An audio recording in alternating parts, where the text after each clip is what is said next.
अगर आपको पता चल जाए कि आपने जितने तुक्के मारे थे उसमें से कितने सही हुए और आपने कहाँ-कहाँ सिली मिस्टेक्स करी थी और आपका पोटेंशियल क्या था, वो सब ऑटोमैटिकली एक क्लिक में लिंक पर क्लिक करने के बाद आपके सामने वेबसाइट खुल जाएगी। उस वेबसाइट पर आपको अपने ब्राउज़र के लिए एक्सटेंशन को डाउनलोड कर लेना है। जब आप डाउनलोड बटन पर क्लिक करेंगे तो एक ज़िप का डाउनलोड स्टार्ट हो जाएगा। फिर आपको डाउनलोड का फ़ोल्डर खोल के उस ज़िप को एक्सट्रैक्ट कर लेना होगा। एक्सट्रैक्टेड फ़ोल्डर को अभी आपको कुछ नहीं करना है। इसके बाद आपको एक्सटेंशंस पे जाना होगा अपने ब्राउज़र के। वहाँ से मैनेज एक्सटेंशंस पर मेक श्योर करिएगा कि आपकी डेवलपर मोड ऑन हो। फिर वहाँ से आपको लोड अनपैक्ड पर क्लिक करना है। फिर डाउनलोड्स के फ़ोल्डर में सेक्शन में जाकर आपको वही फ़ोल्डर दे देना है। इतना करने के बाद आपका एक्सटेंशन आपके ब्राउज़र में ऑलरेडी ऐड हो जाएगा। पर उससे पहले कि आप अपने मॉक टेस्ट को एनालाइज़ करें, आपको मेक श्योर करना है कि आपने अपने एक्सटेंशन पे उसी अकाउंट से लॉगिन किया है, जो अकाउंट आपने नया एनालाइज़ ग्रुप पर बनाया था। टेस्ट अटेम्प्ट करने के बाद जब आप उस टेस्ट की एनालिसिस खोलेंगे तो आपका डेटा ऑटोमेटिकली सिंक हो जाएगा एक्सटेंशन के साथ। बट डीप एनालिसिस के लिए आपको सॉल्यूशंस पे क्लिक करना होगा।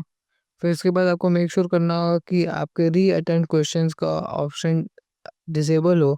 उसके बाद आप एक्सटेंशन पे क्लिक करके स्टार्ट ट्रैकिंग पर क्लिक कर सकते हैं। इतना करने के बाद ये एक्सटेंशन ऑटोमेटिकली एक-एक क्वेश्चन को ट्रैक करके आपके डीप एनालिसिस के डेटा में डाल देगा। ट्रैकिंग फिनिश होने के बाद आपको एनालाइज़ ग्रुप की वेबसाइट पर जाकर उसी अकाउंट से लॉगिन कर लेना है जिस अकाउंट से आपने एक्सटेंशन में लॉगिन किया था। लॉगिन हो जाने के बाद आपको डीप एनालिसिस पर क्लिक करना है। वहाँ पर आपको जो आपने लेटेस्ट टेस्ट दिया था उस पे क्लिक करना है। फिर आपकी डीप एनालिसिस रेडी होके आपके सामने आ जाएगी। फिर आप इसमें अपना पोटेंशियल और एक्चुअल स्कोर दोनों कंपेयर कर सकते हैं और आपने कहाँ-कहाँ मिस्टेक्स की वो भी आप फिगर आउट कर पाएँगे। अब जब आपने अपना पहला टेस्ट सबमिट कर दिया है, तो अब मैं बताता हूँ आपको मेरे एक्सटेंशन का सबसे मोस्ट अटेंशन गैदरिंग फीचर, जो कि बेस्ड है गेसवर्क और सिली मिस्टेक्स को सॉल्व करने में। अब आपको उस क्वेश्चन पे जाना है जिसने आपने तुक्का या फिर गेसवर्क किया हो।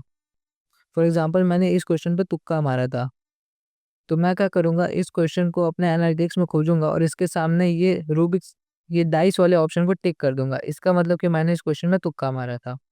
वैसे ही मैं दूसरे क्वेश्चन में जाकर, जहाँ पे फॉर एग्जांपल मैंने दिस क्वेश्चन में अगर तुक्का मारा था, तो मैं क्या करूँगा, अपने एनालिटिक्स में जाकर उस क्वेश्चन को के आगे जो डाइस वाला आइकन है उसे टिक कर दूँगा। इसका मतलब मैंने उस क्वेश्चन में तुक्का मारा था। अब आप ऐसे सिली मिस्टेक्स के साथ भी कर सकते हो। फॉर एग्जांपल इस क्वेश्चन में मैंने सिली मिस्टेक करी थी, क्योंकि मैं इस क्वेश्चन में फ़ॉर्मूला भूल गया था। अब मैं क्या करूँगा, अपने एनालिटिक्स में जाकर उस क्वेश्चन नंबर को जाकर उसे सिली मिस्टेक मार्क कर दूँगा और सिली मिस्टेक में कारण, और अगर आपको डिटेल में कुछ लिखना है तो आप वो भी लिख सकते हैं। फॉर एग्जांपल ऐसे आप जितने भी क्वेश्चंस हैं आपने सिली मिस्टेक करी या फिर आप चाह कर भी उन्हें सही नहीं कर पाए हैं, आप उन्हें मेंशन कर सकते हैं ताकि आप उन्हें दोबारा ना करें।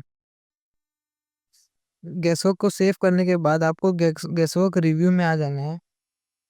वहाँ पर आपको एक शॉर्ट इनसाइट मिल जाएगी कि आप गेस करने में कितने अच्छे हैं या फिर आपका तुक्का कितना सही होता है।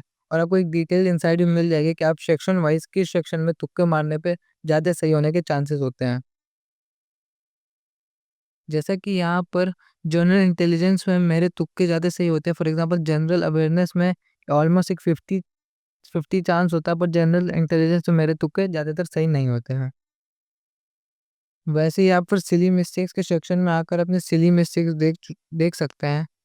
आप मॉक टेस्ट देने से पहले यहाँ पर आकर अपने सिली मिस्टेक्स को एक बारी रिवाइज़ कर सकते हैं ताकि आप उन्हें दोबारा ना दोहराएँ। और आप ये भी देख सकते हैं कि आपके सबसे कॉमन सिली मिस्टेक्स क्या हैं, जैसे मेरे कैलकुलेशन एरर्स थे। सिली मिस्टेक में आपको एक चीज़ और देखने को मिलती है कि आपको इसमें अपने वीक सब्जेक्ट देखने को मिलते हैं।